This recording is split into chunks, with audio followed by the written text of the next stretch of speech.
ఆలయాల చరిత్ర అత్యంత వింతగా ఉంటాయి. సాధారణంగా అందరూ దేవుడు ప్రసాదాన్ని అత్యంత పరమ పవిత్రంగా భావిస్తారు. కానీ ఈ ఆలయంలో ప్రసాదం మాత్రం పిల్లలు స్వీకరించాక భక్తులకు పంచుతారంట. ఇదేంటి అని ఆశ్చర్యపోకండి. ఇది నమ్మశక్యం కాని నిజం. ఇంతకీ ఆలయం ఎక్కడుంది, దాని కథా కమామిషు ఏంటో చూద్దామా? ఒడిశాలో దాదాపు 300 ఏళ్ల నాటి ఆలయం ఉంది. ఆ ఆలయంలో విష్ణుమూర్తి అవతారమైన మదన మోహన్ స్వామి పూజలు అందుకుంటున్నారు. ఆ స్వామి విగ్రహంతో పాటు 10 ఇతర విగ్రహాలు కూడా ఉన్నాయి. ఆ గుడి కేంద్రపారా జిల్లాలో ఉంది. ఈ ఆలయాన్ని ఒడిశాలో బిలేఖియా మఠం అని పిలుస్తారు. ఒడియా భాషలో పిల్లి అంటే బెలి అని అంటారు. ఆ పేరు మీదుగానే ఈ ఆలయం బిలేఖియాగా స్థిరపడింది.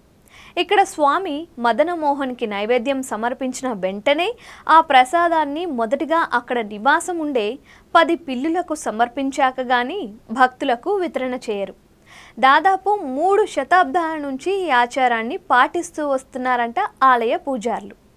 స్థానిక పురాణం ప్రకారం ఆయిల్ రాజ్యానికి చెందిన రాజు బ్రజసుందర్ దేవ్ ఈ మఠాన్ని సందర్శించారు. ఆలయ పూజారి వందలాది పిల్లులను సంరక్షించడం చూశాడు.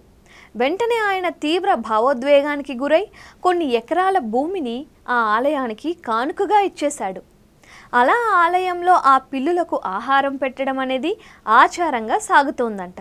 అంతేకాదండోయ్, చాలా వరకు ఆ పిల్లులన్నీ ఆ ఆలయంలోనే పుట్టాయంట. వాటికి రోజు బిస్కెట్లు, పాలు, అన్నం తదితరాలు పెడతారంట.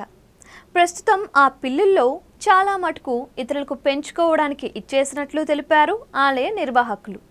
అవన్నీ ఆలయ ప్రాంగణంలోనే తచ్చాడుతూ ఉంటాయి. అంతేకాదు, ఆ పిల్లులు కూడా సరిగ్గా ప్రసాదం నివేదించే సమయానికల్లా పూజారి పెట్టే ప్లేట్లు వద్దకు వచ్చి నిరీక్షిస్తూ ఉండడం విశేషం. నిజంగా అత్యంత విచిత్రంగా ఉంది కదూ ఈ ఆలయం స్టోరీ.